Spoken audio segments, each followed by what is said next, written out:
500 روپے کا پنجابی آپ نے خرید لیا، 490 روپے حلال کے ہیں جو آپ نے رکشہ چلا کر محنت کر کے کمایا، لیکن 10 روپے آپ نے اس میں حرام کے ملا دیے، پنجابی آپ نے خرید لیا۔ اب جب تک وہ پنجابی، جب تک وہ کرتا، جب تک وہ قمیض آپ کے جسم پر رہے گی، اللہ کی قسم نہ آپ کی کوئی فرض نماز قبول ہوگی، نہ فرض روزہ قبول ہوگا، نہ نفلی نماز قبول ہوگی، نہ نفلی روزہ قبول ہوگا۔ کب تک؟ جب تک وہ پنجابی آپ کے جسم پر رہے گی۔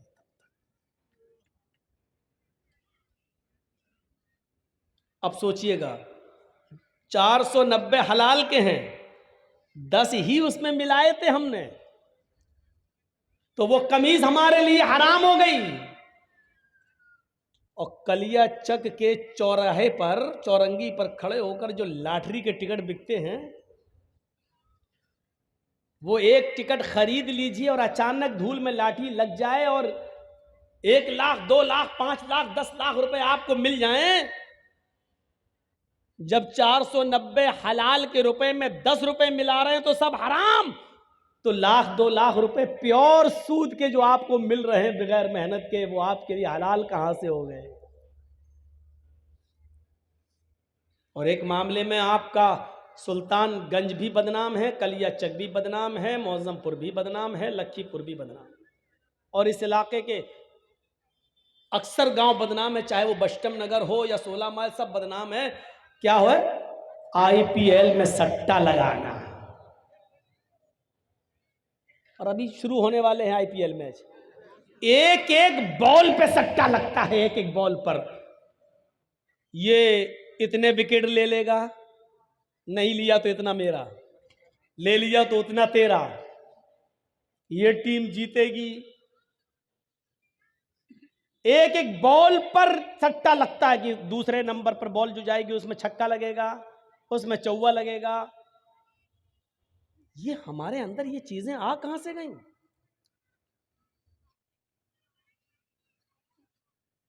یہ تو پیور ہم نے لگایا، 1000 روپیہ یا تو ادھر گیا یا ادھر آیا، لیکن تصور کیجئے اسلام یہ کہتا ہے کہ اگر آپ نے کسی کو 100 روپے دیے بطور قرض، بطور ادھار، یہ کہہ کر دیا کہ آپ 100 روپے لے لیجئے، آپ کو ضرورت ہے، لیکن 1 مہینے کے بعد جب آپ واپس کریں گے مجھے تو ہم آپ سے 110 روپے لیں گے،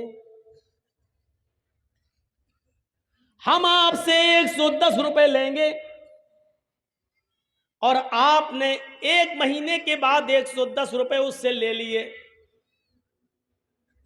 تو جانتے ہو یہ 10 روپے آپ کے پاس جو آئے ہیں، اور آپ نے جو 10 روپے 1 مہینے کے بعد زیادہ لے لیا، آپ تو سٹے میں 1000 2000 5000 10,000 لگاتے ہو آئی پی ایل کے، یہاں تو آپ نے کسی کی مدد کی ہے اور اس مدد کے ذریعے اس نے 100 روپے میں کمایا اور 1 مہینے کے بعد 110 دے دیا۔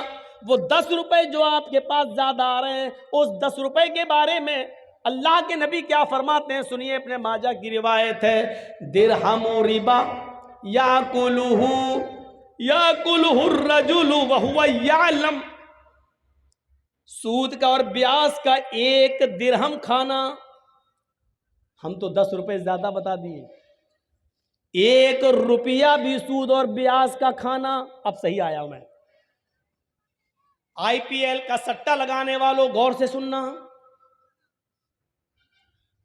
کلیا چک کی چورنگی پر کھڑے ہو کر لاٹری کے ٹکٹ خریدنے والوں غور سے سننا،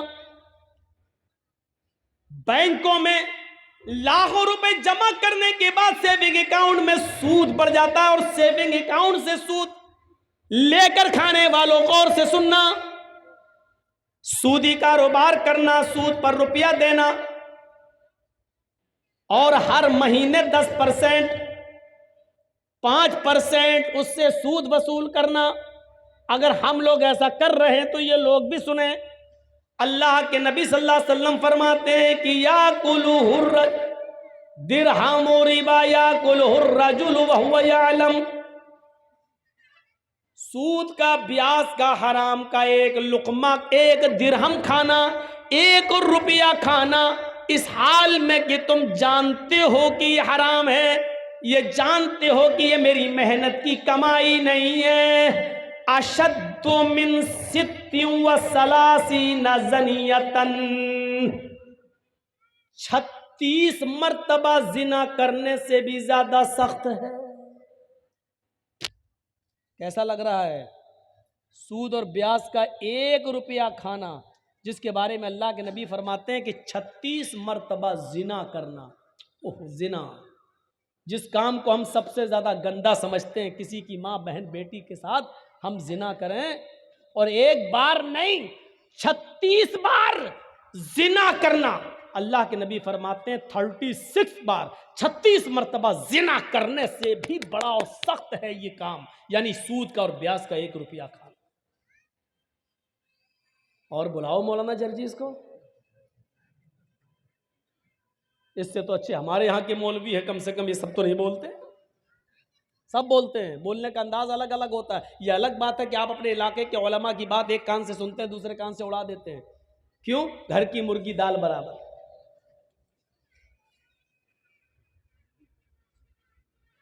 36 زنیتن، 36 بار.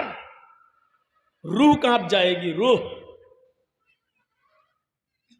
کہاں ہیں ہم؟ ایک حدیث کے اندر تو یہاں تک اللہ کے نبی صلی اللہ علیہ وسلم نے فرمایا الربا 72 بابا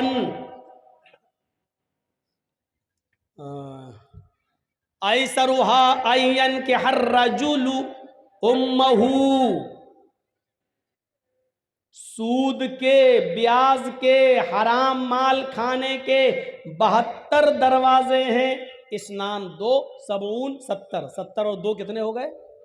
72. اللہ کے نبی کیا کہتے ہیں؟ اور ربا 72 بابن، سود کے اور بیاج کھانے کے 72 گیٹ ہیں، 72 دروازے ہیں. 72 گیٹس.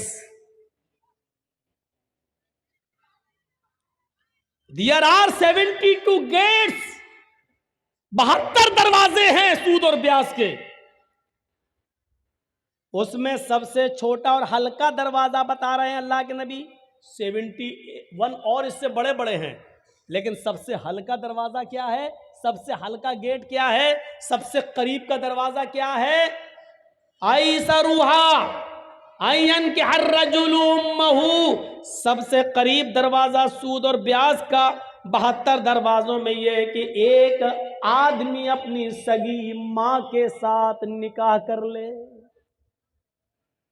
سگی ماں کے ساتھ نکاح ہو جائے گا؟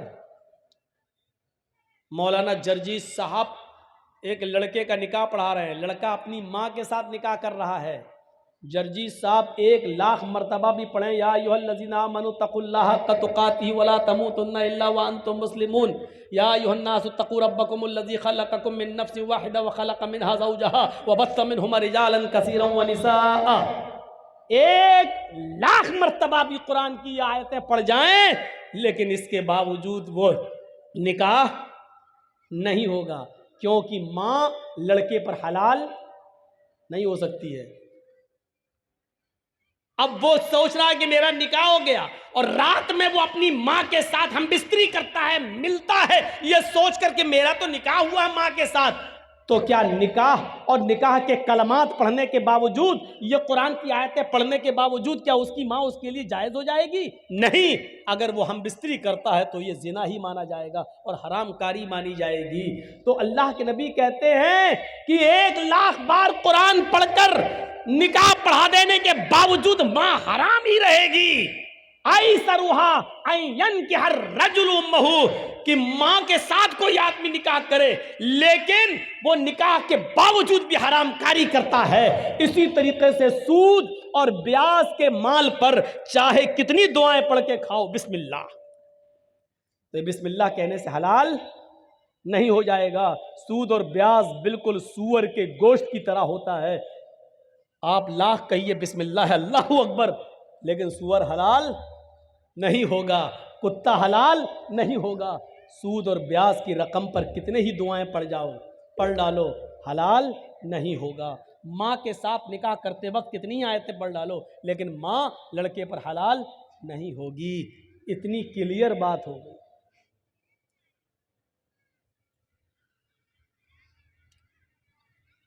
یاد کریے یا ایھا الذین آمنوا اتقوا اللہ وذروا ما بقی من الربا. اے ایمانوں والو، جو تم نے مال دیا ہے اصل لاگت پر اور جو بڑھ گیا ہے اس بڑے ہوئے مال کو چھوڑ دو. وذروا ما بقی من الربا، اللہ سے ڈرو اور بڑا ہوا مال ہر حال میں چھوڑ دو. ہر حال میں چھوڑ دو، اس کو کسی بھی قیمت پر مت لو. یہ قرآن کہہ رہا ہے اس کو کسی بھی قیمت پر مت لو. فَإِن لَّمْ تَفْعَلُوا فَأْذَنُوا بِحَرْبٍ مِّنَ اللَّهِ وَرَسُولِهِ. اگر تم بڑے ہوئے مال کو لینے سے نہیں رکتے ہو، اگر تم زائد مال اس سے نہیں بچتے ہو، سود اور بیاج کھانا نہیں چھوڑتے ہو، فَأْذَنُوا بِحَرْبٍ مِّنَ اللَّهِ وَرَسُولِهِ، تو اللہ اور اس کے رسول سے جنگ لڑنے کے لیے تیار ہو جاؤ. اللہ اور اس کے رسول سے یدھ لڑنے کے لیے تیار ہو جاؤ. دنیا میں کس نے اپنی ماں کا اتنا دودھ پیا ہے جو اللہ سے لڑ سکے اور اس کے رسول سے لڑ سکے؟ دنیا میں ایسا کون سا ماں کا بیٹا ہے جس نے اپنی ماں کا اتنا دودھ پیا ہے کہ وہ اللہ رب العالمین سے جنگ کر سکے اور جیت جائے، اللہ رب العالمین کا مقابلہ کر لے؟ میرے پیارے ساتھیوں، تصور کرو فَأْذَنُوا بِحَرْبٍ مِّنَ اللَّهِ وَرَسُولِهِ. یہ اللہ فرما رہا ہے، قرآن کی آیت ہے کہ سود کھانے والوں زائد مال کھانے سے بچ جاؤ، اس کو چھوڑ دو، کسی بھی قیمت پر اس کو اپنے اوپر استعمال مت کرو. وہ جو پڑا ہوا سود ہے وہ آپ نہ اپنے اوپر استعمال کر سکتے ہیں نہ اپنے بیوی بچوں پر استعمال کر سکتے ہیں. ارے اس بڑے ہوئے سود کو مسجد کے چندے میں دینے میں بھی استعمال نہیں کر سکتے ہو. اگر کوئی یہ کہے کہ دے دو ہم مسجد کی لیٹرین بنا لیں گے، تو بڑا ہوا سود مسجد کے پیشاب خانے اور استنجا خانے اور لیٹرین بنانے کے بھی کام میں نہیں آ سکتا ہے. آپ بڑے ہوئے سود کو مسجد کے لیٹرین اور پیشاب اور پائخانے کے کام میں بھی استعمال نہیں کر سکتے ہیں، اس چیز میں بھی نہیں لگا سکتے ہیں. اس بڑے ہوئے سود کو آپ اگر بینک سے لیتے ہیں تو جیل کے عام قیدیوں کو جیل سے چھڑانے کے لیے آپ استعمال کر سکتے ہیں، عام شاہراہ پر خرچ کر سکتے ہیں. جیسے کوئی روڈ ہے خراب ہے، اس پر ہندو مسلمان سکھ عیسائی سب گزرتا ہے، اس سے سب کو فائدہ ہوتا ہے، ایسی جگہ پر آپ استعمال کر سکتے ہیں. لیکن جو صرف مسلمان جس سے فائدہ اٹھائیں وہاں آپ استعمال نہیں کر سکتے ہیں. اب آپ غور کیجئے، مسجد کی لیٹرین اور پیشاب اور پائخانہ تک اگر اس پیسے سے نہیں بن سکتا اور جائز نہیں ہے، وہ مال آپ اپنی اولاد کو اور اپنی بیوی کو اور اپنے بچوں کو کھلاتے ہو. شرم آنی چاہیے ہمیں اور آپ کو، شرم. ایسا سب کچھ کرنے کے بعد اور ہم یہ امید رکھیں کہ قیامت کے دن ہمیں اس کا حساب نہیں دینا ہوگا. مالک یوم الدین، وہ قیامت کے دن کا مالک ہے، ایک ایک چیز پر نظر رکھے ہوئے ہیں. آپ چھپانا چاہو گے تو یہ زمین خود بول دے گی کہ اللہ اس نے میرے سینے پر کھڑے ہو کر یہاں سود کھایا تھا، یہ چورنگی تھی، یہاں سے اس نے لاٹری کا ٹکٹ لیا تھا، اے اللہ اس نے فلاں IPL انڈیا اور پاکستان کی ٹیم میں اتنے روپے اس نے سٹے میں لگائے تھے. یہ زمین خود گواہی دے گی. اذا زلزلت الارض زلزالها واخرجت الارض اثقالها وقال الانسان ما لها. زمین اپنے اندر کے سارے سینے کو، سارے خزانے کو باہر نکال دے گی. جب زمین میں زلزلہ پیدا ہوگا، جب زمین میں بھوکمپ آئے گا، وقال الانسان ما لها، اور انسان کہے گا اس کو یہ کیا ہو گیا ہے. یومئذ تحدث اخبارا، اس دن یہ زمین اپنے اندر کے ایک ایک چیز کو بیان کرے گی، بولے گی. یہ مت سوچئے کہ زمین کیسے بولے گی، زمین تو بے جان ہے. زمین تو بے جان ہے، کیسے بولے گی؟ موبائل کیا ہے؟ جاندار ہے کیا؟ موبائل بول رہا ہے کہ نہیں بول رہا ہے؟ ریڈیو کیا ہے؟ بے جان ہے کہ جاندار؟ بول رہا ہے. ٹی وی کیا ہے؟ جاندار ہے یا بے جان؟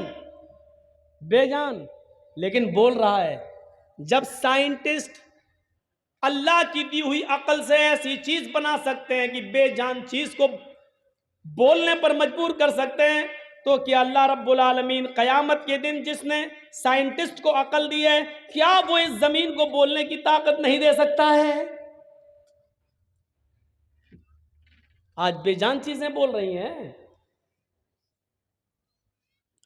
بندوق میں کارتوس لگا اور چھوڑو تو آج اس کی بھی آواز نکل رہی ہے، بے جان چیز بول رہی ہے۔ اور یہ سب چیزیں زمین سے پیدا ہوئی ہیں، لکڑی، لوہا، تانبا، انہی کو پلاسٹک، انہی کو توڑ مروڑ کر ٹی وی بنا دی گئی، انہی کو توڑ مروڑ کر ریڈیو بنا دیا گیا، انہی کو توڑ مروڑ کر موبائل بنا دیا گیا ہے۔ جب زمین سے پیدا ہونے والی ان چیزوں کو بولنے پر مجبور کیا گیا تو زمین کیوں نہیں بولے گی؟ یومئذ تحدث اخبارہا، زمین اپنے اندر کے سارے ایک ایک کر کے ساری خبروں کو بیان کرے گی۔ یہ صورتحال آج ہماری ہو گئی ہے۔ ہم سٹے لگا رہے ہیں، ہم سود اور بیاج کھا رہے ہیں، ہم آئی پی ایل،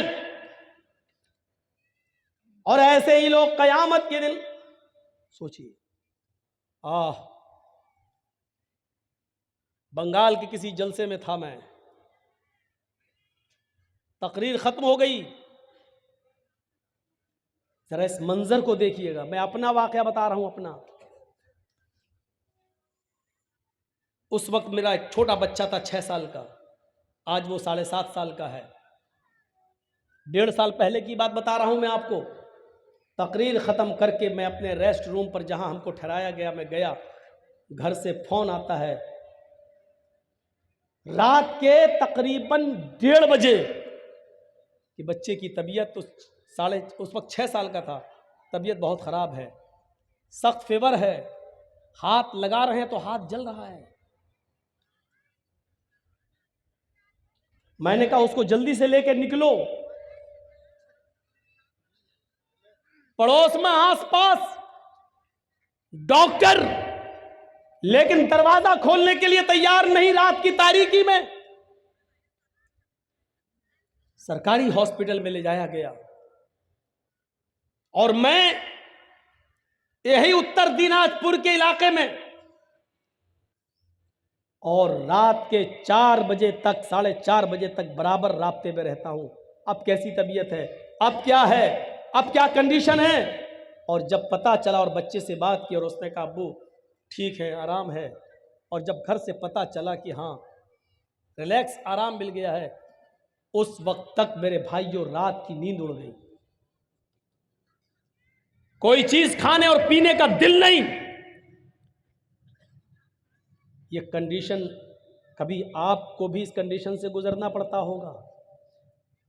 آپ کا بچہ اگر رات میں پیٹ کے درد سے کراہنے لگے تو آپ کے رات کی نیند اڑ جاتی ہے، اور اس وقت تک آپ چین اور سکون کی نیند نہیں سو سکتے جب تک کہ اس بچے کے پیٹ کا درد بند نہ ہو جائے۔ لوگوں نے اس کورونا کال میں اپنے بچوں کے درد کو سمجھا ہے، اس بیماری میں انہوں نے اپنے عزیزوں کو کھویا ہے، وہ جانتے ہیں کہ جان کی قیمت کیا ہے۔ میرے بھائیوں ذرا تصور کرو، ایک چھوٹے سے بچے کی ہلکی سی بخار کی خبر، فیور کی خبر آپ کو آپ کے رات کی نیند اڑا دیتی ہے، اور آپ کے بستر پر کانٹے چبھنے لگتے ہیں، نرم و گرم بستر بھی آپ چھوڑنے پر مجبور ہو جاتے ہیں۔ لیکن اس قیامت کے دن کے درد کو سمجھنے کی کوشش کرو، وہی اولاد ہمارے سامنے ہوگی جس بچے کے لیے آج 6 سال کی عمر میں ہم نے رات میں بستر چھوڑ دیا، اس کا ہلکا سا فیور ہمیں سونے نہیں دیتا ہے۔ لیکن قیامت کا منظر یہ ہوگا، یوم یفر المرء من اخیہ وامہ وابیہ وصاحبتہ وبنیہ۔ قیامت کے دن انسان بھاگ رہا ہوگا، یوم یفر المرء من اخیہ، اپنے بھائی کو دیکھ کر بھاگے گا، نہیں اس کے سامنے نہیں آؤں گا، یہ مجھ سے ایک نیکی نہ مانگ بیٹھے۔ یوم یفر المرء من اخیہ، آدمی اپنے بھائی کو دیکھ کر بھاگے گا، وَأُمِّهِ وَأَبِيهِ، اپنی ماں کو دیکھ کر بھاگے گا، اپنے باپ کو دیکھ کر بھاگے گا، وہ ڈرے گا میری ماں مجھ سے یہ نہ کہنے لگے کہ بیٹا دنیا میں میں نے تجھے اپنا دودھ پلایا پال پوس کر بڑا کیا، آج تو اپنی ماں کو ایک نیکی نہیں دے سکتا ہے، یہ میری ماں مجھ سے ایک نیکی نہ مانگ بیٹھے، میرا باپ مجھ سے کہیں ایک نیکی نہ مانگ بیٹھے، ایسا نہ ہو یوم یفر المرء من اخیہ و امہ و ابیہ و صاحبتہ و بنیہ، انسان اپنی ماں سے بھاگے گا، اپنے باپ سے بھاگے گا، وصاحبتہ اور اپنی بیوی سے بھی بھاگے گا، وہ بیوی جو سکون کا ذریعہ ہوتی ہے۔ انسان دن بھر کا تھکا ہوا آتا ہے اور اپنی بیوی کی آغوش میں جاتا ہے تو دن بھر کی تھکان اس کی اتر جاتی ہے اور اس کو اپنی بیوی سے سکون ملتا ہے، لیکن قیامت کے دن اپنی بیوی کو بھی دیکھ کر اس سے بھاگے گا، وصاحبتہ اس کو دیکھ کر بھاگے گا، وبنیہ اور اپنی اولاد کو اپنے بیٹوں کو دیکھ کر بھاگے گا۔ وہ بیٹا جس کا ہلکا سا فیور اور پیٹ کا درد ہماری راتوں کی نیند اڑا دیتا ہے، لیکن قیامت کے دن باپ اپنے بیٹے کو دیکھ کر بھاگے گا، نہیں نہیں نہیں نہیں نہیں، یہ تو مجھے مروا دے گا، ایک نیکی مانگ لی ہم کہاں سے دیں گے؟ ذرا تصور کیجئے آپ، میں نے ایک مثال جو آپ نے دی ہے اور آپ اپنے اوپر سوچ کر اور قیاس کر کے ذرا تصور کریں، کہاں ہیں ہم؟ کس پوزیشن میں ہیں ہم؟ نفسا نفسی کا عالم۔ حضرت عائشہ بیان کرتی ہیں یحشر الناس یوم القیامت حفاتا عراتا غرلا، اس حدیث کو سننے کے بعد سب کچھ ہم بھول جاتے ہیں، سب کچھ۔ آپ کے کلیا چک میں پھر بھی لڑکیاں اور عورتیں کپڑے کچھ ڈھنگ کے پہن لیتی ہیں تھوڑے بہت، لیکن ذرا مالدہ کی طرف چلے جائیے اور پھر دیکھ لیجئے ڈریس 15-20 کلومیٹر کی دوری پر ڈریس کیسی چینج ہوتی ہے، اور پھر تھوڑا سا سلی گڑی اور نیو جلپائی گڑی کی طرف چلے جائیے، ڈریس اور بڑھتی جائے گی۔ قیامت کے دن جب اٹھے گا آدمی قبر سے تو ڈریس ہی نہیں ہوگی، لیجئے یحشر الناس یوم القیامت حفاتا عراتا غرلا، قیامت کے دن جب انسان اپنی قبروں سے اٹھائے جائیں گے تو اس حال میں اٹھائے جائیں گے حفاتن، پیروں میں چپل نہیں ہوگی، عراتن، جس کفن میں لپیٹ کر دفن کیے گئے تھے وہ کفن بھی ان کے اوپر نہیں ہوگا، عراتن، پورے کے پورے ننگے ہوں گے برہنہ۔ بیٹھ جاؤ بھائی، موبائل ہمارے پاس بھی ہے بھائی صاحب، اس سے کہیے آج کل تو کوئی دیکھو سن ہی نہیں رہا ہوا آدمی۔ اب بتاؤ اتنی رات میں کس کو بات کر رہے ہوں گے بھائی فون لگا کے؟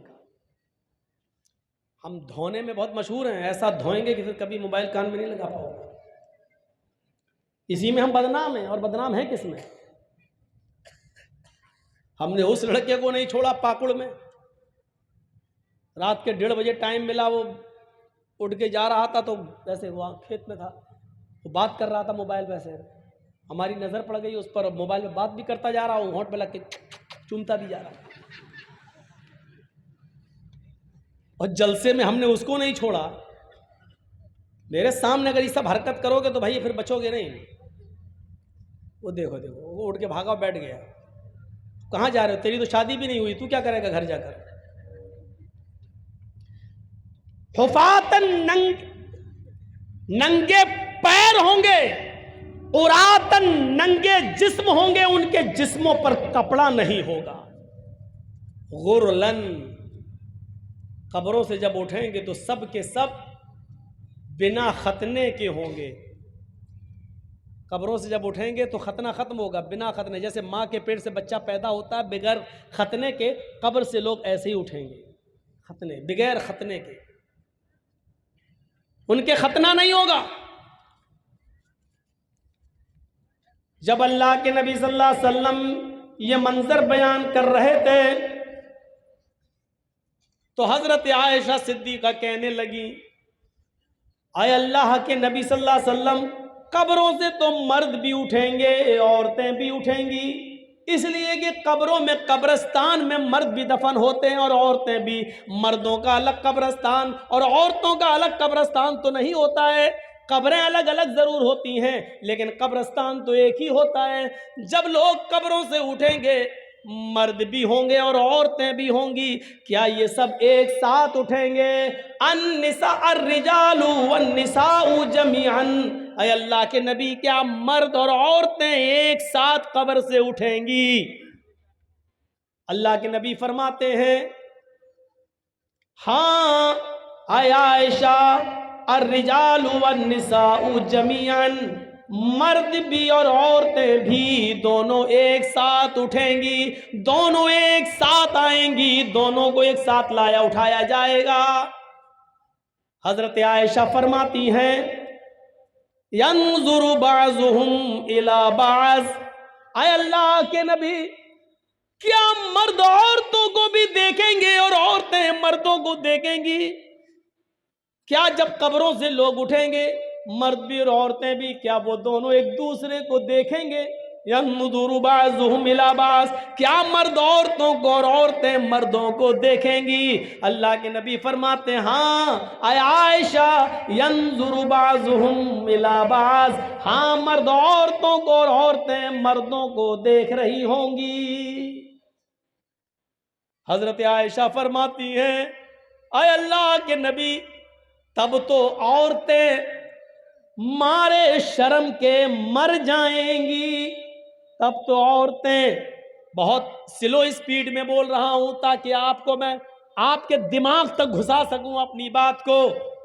تب تو عورتیں مارے شرم کے مر جائیں گی جب مرد ان کی طرف نظریں اٹھا کر دیکھیں گے. آج تو لڑکیاں اچھے کپڑے پہن کر نکلیں اور کوئی لڑکا ان کو نہ دیکھے تو مر جاتی ہے. ہٹ، اس کا مطلب ہمارے کپڑے خراب ہیں، ہم کو دیکھتا ہی نہیں ہے کوئی. حضرت عائشہ کہہ رہی ہیں تب تو عورتیں مارے شرم کے مر جائیں گی جب مرد ان کی طرف نظریں اٹھا کے دیکھیں گے. اللہ کے نبی فرماتے ہیں الامر واشد من ایہمہم. اے عائشہ کوئی مرد کسی عورت پر اور کوئی عورت کسی مرد پر شہوت کی نظر ڈال ہی نہیں سکتا، سیکس کی نظر نہیں ڈالے گا. اس لیے کہ ہر انسان کو اپنی فکر ہوگی، ہر آدمی کو اپنی اپنی پڑی ہوگی. سورج 1 میل کے فاصلے پر پسینے میں انسان ڈوبا ہوگا، کوئی ٹخنے کے برابر، کوئی پنڈلی کے برابر، کوئی گھٹنے کے برابر، کوئی ران کے برابر، کوئی کمر کے برابر، کوئی سینے کے برابر اور کوئی اسی میں ڈبکیاں مار رہا ہوگا. ایسی حالت میں کون دیکھے گا کس کی طرف؟ بری نظر سے کون دیکھے گا؟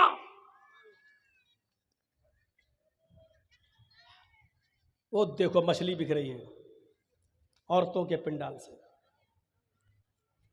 نہیں مان سکتی ہیں عورتیں، اتنا نزدیک آپ ان کا انتظام کر دیتے ہیں بیچاری کا. 1 سال کے بعد تو ان کو سننے کا ملتا ہے.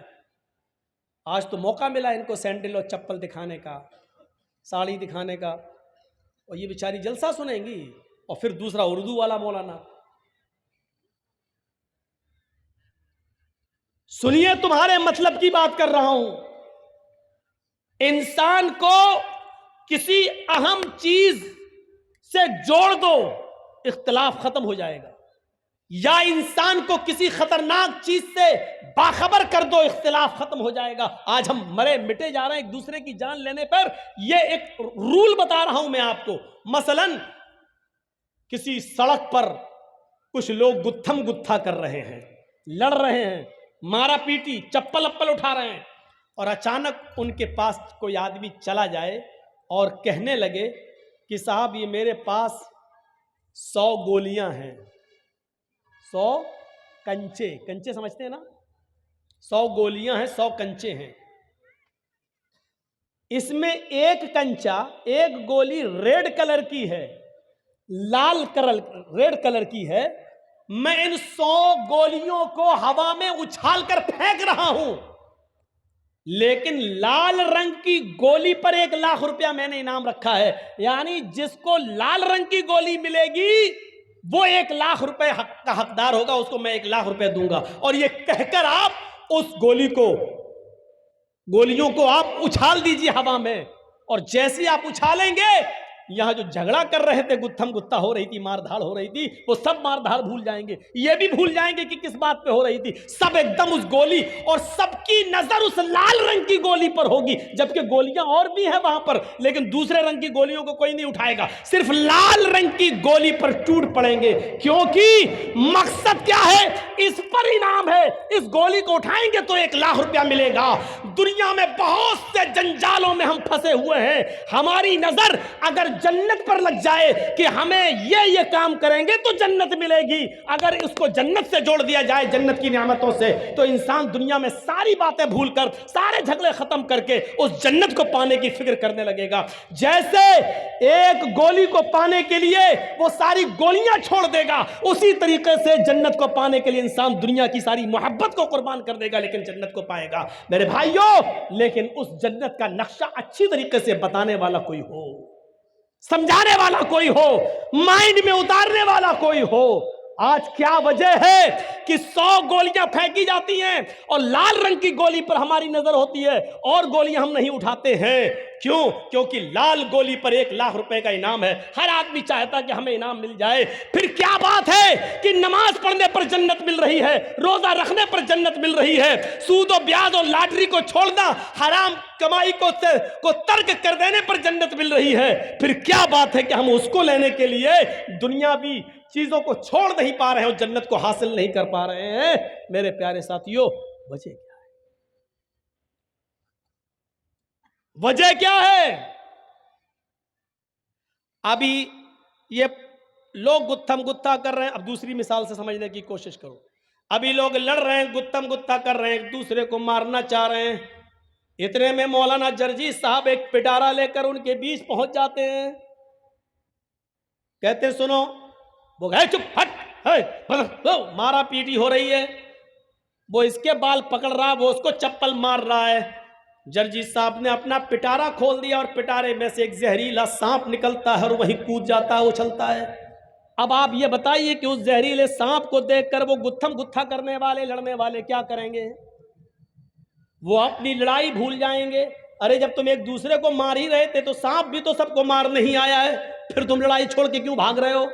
وہ تو تمہارا ہی کام کرنے آیا ہے، لیکن لڑائی لڑنے والے ایک دم الگ ہٹ جائیں گے، بھاگیں گے۔ اب ہر آدمی کو اپنی جان کی فکر ہوگی، وہ اب اس کو مارنا چھوڑ دے گا، وہ اس کو مارنا چھوڑ دے گا، وہ ادھر بچے گا، وہ ادھر بچے گا۔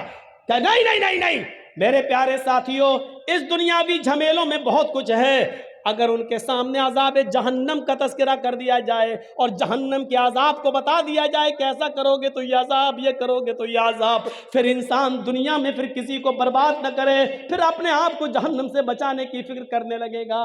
لیکن شرط یہ کہ جہنم کا منظر بتانے والا کوئی ہونا چاہیے اور مائنڈ میں اتارنے والا ہونا چاہیے۔ جرجی صاحب مثال تو بڑی اچھی دے رہے ہیں، لیکن سمجھنے والا بھی تو ہونا چاہیے۔ سمجھا کہاں رہے ہیں؟ IPL میں سٹا لگانے والوں کو سمجھا، کس کو رہے ہو؟ کیرم بورڈ کھیلنے والوں کو سمجھا، کس کو رہے ہیں آپ؟ لاٹری کا ٹکٹ خریدنے والے اور سود و بیاض کھانے والوں کو۔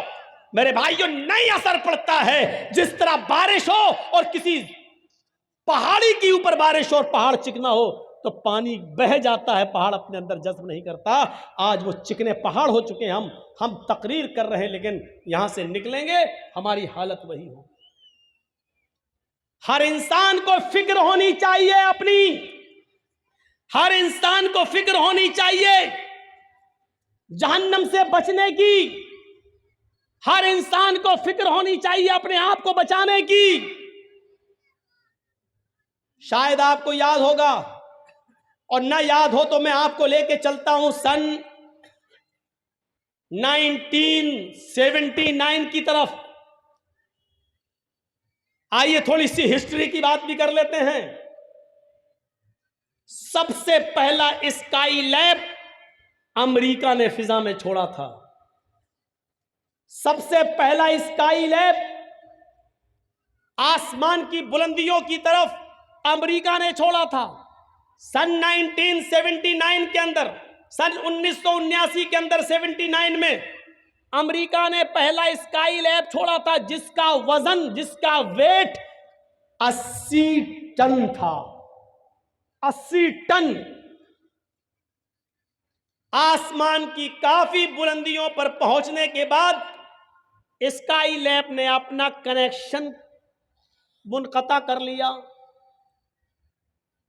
دنیا کے جس سسٹم سے اسکائی لیب آسمان کی بلندیوں پر جا رہا تھا اس سسٹم سے وہ کٹ جاتا ہے. یعنی اسکائی لیب پر اس سسٹم کا کنٹرول ختم ہو جاتا ہے. امریکہ اعلان کرتا ہے اسکائی لیب سے ہمارا کنٹرول ختم ہو چکا ہے. اب 80 ٹن کا اسکائی لیب زمین کے کسی بھی حصے میں گر سکتا ہے, کسی کے بھی اوپر گر سکتا ہے, وہ زمین کے کسی بھی حصے میں آ سکتا ہے. یقین مانیے 79 کو جب یہ اعلان کیا جا رہا ہے, انڈیا بھی, پاکستان بھی, بنگلہ دیش بھی, نیپال بھی, یوروپ بھی, ایشیا بھی, ہر آدمی پریشان تھا, ہر ملک پریشان تھا. یہ 80 ٹن کا اسکائی لیب جب گرے گا تو کیا حال ہوگا. ہر آدمی کی رات کی نیندیں اڑ گئی تھی, ہر ملک بے چین تھا کہ یہ گرے گا زمین کے اوپر تو کیا ہوگا. میرے بھائیوں, وہ جانا چاہے تو چھپے کہاں, کیونکہ اسکائی لیب ادھر بھی گر سکتا تھا. میرے بھائیوں, ایک اسکائی لیب کے آسمان سے, سسٹم سے منقطع ہو جانے کی خبر کو سن کر پوری دنیا بے چین ہو جاتی ہے. ایک 80 ٹن کے اسکائی لیب کو اس سے رشتہ منقطع ہو جانے کے بعد دنیا کی نیند اڑ جاتی ہے کہ اسکائی لیب اگر ہم پر, ہمارے بچوں پہ گر گیا تو کیا ہوگا. میرے بھائیوں, تصور کیجئے کہ جب ایک ہلکی سی خبر ہماری رات کی نیند اڑا دیتی ہے تو اس خبر کے آگے ہماری نیندیں کتنی اڑنی چاہیے کہ یود المجرم لو یفتدی من عذاب یومئذ ببنیہ وصاحبتہ واخیہ وفصیلتہ التی تؤویہ ثم ینجی. قیامت کا دن ہوگا, انسان ایک دوسرے کے سامنے ہوگا, لیکن مجرم اس دن یہ چاہے گا لو یفتدی من عذاب یومئذ ببنیہ, آج میرا بیٹا جہنم میں چلا جائے لیکن میں جنت میں چلا جاؤں. کتنی بڑی خبر ہے. قرآن پڑھتے ہو, ابھی رمضان کا مہینہ آ رہا ہے, تراویح ہوں گی, سن لینا. ایک قاری صاحب آئیں گے اور الف لام میم کے الف سے شروع کر کے 18 20 25 ایک مہینے میں قرآن ختم کر دیں گے. یعلمون تعلمون کے علاوہ ہماری سمجھ میں کچھ نہیں آئے گا. ایک طرف قرآن یہ بھی سن لیا, لیکن ایک طرف یہ بھی سنو لو یفتدی من عذاب یومئذ ببنیہ. جس بچے کا فیور اور کھانسی اور پیٹ کا درد ہمیں سونے نہیں دیتا تھا, لیکن قیامت کے دن ہم مجرم ہیں, لیکن ہم چاہیں گے کہ میرا بیٹا جہنم میں چلا جائے لیکن میں بچ جاؤں. اے اللہ میرے بیٹے کو لے لے. لو یفتدی من عذاب یومئذ ببنیہ, فدیے میں لے لے. اے اللہ میرا بیٹا لے لے, جہنم میں ڈال دے, مجھے چھوڑ دے. وصاحبتی وبنی, ایک رات جس عورت کے بنا نہیں رہ پاتے, اے اللہ میری بیوی لے لے اور جہنم میں ڈال دے لیکن مجھے چھوڑ دے. اللہ مجھے بچا لے, اللہ میری بیوی کو لے لے. واخیہ, یہ میرا بھائی ہے, اس کا باپ میرا باپ ایک ہے, اس کی ماں میری ماں ایک ہے, اس کی رگوں میں میرے باپ کا میری ماں کا خون دوڑ رہا ہے, میری رگوں میں بھی میرے باپ ماں کا خون دوڑ رہا ہے. بھائی بھائی کے لیے جان دینے کو قربان ہوتا دنیا میں, لیکن قیامت کے دن وہ بھائی کہے گا اللہ یہ میرا بھائی ہے, اس کو تو جہنم میں ڈال دے لیکن مجھے چھوڑ دے. اے اللہ اس کو جہنم کے اندر پھینک دے لیکن مجھے چھوڑ دے. اللہ اس کو ڈال دے, مجھے چھوڑ دے. اور آگے والا جملہ وَفَصِيلَتِهِ الَّتِي تُؤْوِيهِ, اللہ یہ میرا خاندان ہے, یہ میرے چچا, یہ میرے بابا, یہ میرے کاکا, یہ میرے نانا, یہ میرے دادا. اے اللہ یہ میرا خاندان ہے, یہ پورا کا پورا کنبہ, پورا کا پورا قبیلہ, پورا کا پورا گاؤں, پورا کا پورا خاندان تو لے لے, ان کو جہنم میں ڈال دے. ثم ینجی, اسے نجات دے دے, اسے بخش دے, اس کو جنت میں ڈال دے, سب کو جہنم میں پھینک دے. کتنا بڑا اسکائی لیب ہے یہ, ایک ہلکا سا اسکائی لیب 80 ٹن کا. امریکہ اور انگلینڈ, برطانیہ, مصر, جاپان اور فرانس, اسرائیل, عرب, Europe, Asia, India, Pakistan, Sri Lanka اور بنگلہ دیش سب کی نیند اڑا رہا ہے کہ کہیں ہمارے سر پہ نہ گر جائے. میرے بھائیوں, کبھی آپ نے سوچا ہے کہ جہنم کا عذاب کہیں ہمارے سر پہ نہ آ جائے؟ کبھی آپ نے سوچا ہے کہیں ہمیں کو جہنم کا عذاب نہ ملے, کہیں مل جائے؟ ہم تصور کریں کہ کہاں ہیں. فکر کی ہم نے قرآن کہتا ہے یا ایھا الذین آمنوا قوا انفسکم واہلیکم نارا، اے ایمانوں والو تم اپنے آپ کو بھی جہنم سے بچاؤ اور اپنے بچوں کو بھی جہنم سے بچاؤ، اپنے آپ کو بھی جہنم سے بچاؤ اور اپنے بیوی بچوں کو بھی جہنم سے بچاؤ۔ کتنے لوگ ہیں جو اپنے آپ کو اور اپنے بیوی بچوں کو جہنم کی آگ سے بچا رہے ہیں؟ دنیا کی تگ و دو میں اور چاہت میں ہم نے اپنے آپ کو برباد کر لیا ہے، لیکن ہم جانتے ہیں کہ ہمیں ملے گا اتنا ہی جتنا ہماری قسمت کے اندر ہے، ہم اس سے زیادہ نہیں پا سکتے ہیں، نہیں مل سکتا ہے ہمیں اس سے زیادہ، ہم پا ہی نہیں سکتے ہیں۔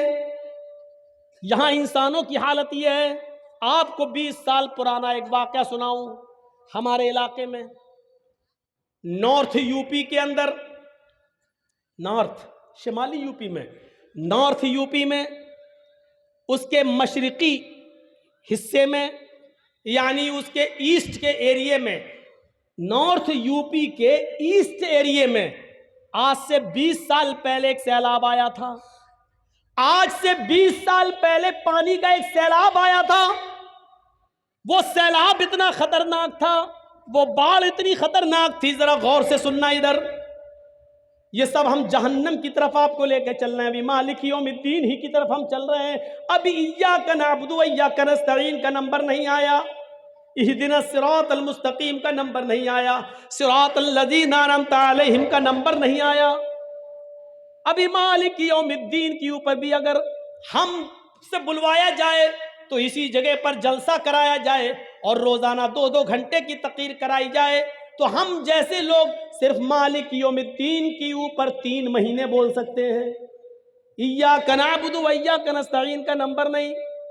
ہم جیسے کم علم و کم پڑھے لکھے لوگ 3 مہینہ جب اسی پر بول سکتے ہیں تو جو بہت زیادہ قابل و پڑھے لکھے علماء ہیں وہ کتنا زیادہ بول سکتے ہیں۔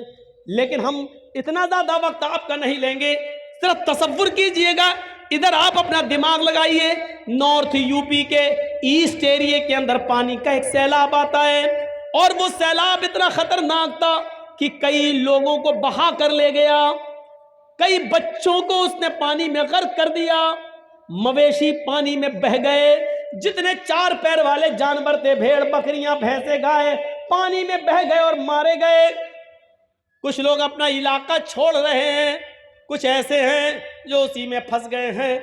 ایسے منظر کو دیکھے، اور جب سیلاب تھوڑی دیر کے لیے رکا، تھوڑی دیر کے لیے جب سیلاب رکا تو منظر اتنا بھیانک تھا، اس گاؤں کا، بستی کا منظر اتنا بھیانک تھا کہ اس بھیانک منظر کو لوگ دیکھ رہے ہیں کہ یہ کیا ہوا، یہ گھر کتنا مضبوط تھا لیکن آج ڈہ گیا، یہ کتنا امیر آدمی تھا آج اس کا مال بہہ گیا۔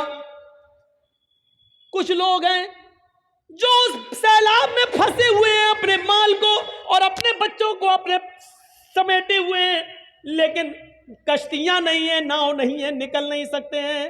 اس بھیانک منظر پر ایک آدمی کی نظر پڑتی ہے کہ پانی میں آدھے سے زیادہ ڈوبا ہوا ایک پیڑ ہے، ایک درخت ہے جو آدھے سے زیادہ ڈوب گیا ہے پانی کے اندر، لیکن جب اس نے ڈوبے ہوئے اس پیڑ پر نظر ڈالی تو اس کی ایک برانچ پر، اس پیڑ کے ایک ٹہنی سے لگا ہوا ایک مضبوط ٹہنی پر ایک آدمی بیٹھا ہوا ہے، اور جس ڈال پر آدمی بیٹھا ہوا ہے اسی ڈال کے اوپر ایک خطرناک اور زہریلا سانپ بھی موجود ہے۔ سیلاب اتنا خطرناک تھا، سانپ انسان کا دشمن اور انسان سانپ کا دشمن۔ انسان سانپ کو دیکھتا ہے تو فوراً مارنے کی کوشش کرتا ہے، اور سانپ جب اکیلے میں کسی انسان پر حاوی ہو جائے تو اس کو ڈنگ مارنے کی کوشش کرتا ہے، ڈستا ہے۔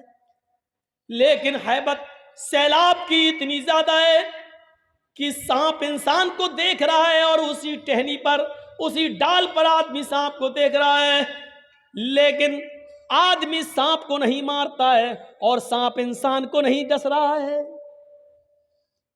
وہ جانتا ہے کہ نیچے پانی ہے، اگر یہ آدمی گرا تو یہ مرے گا، اور سانپ بھی جانتا ہے کہ اگر ہم گرے تو ہم مریں گے۔ اس منظر کو دیکھ کر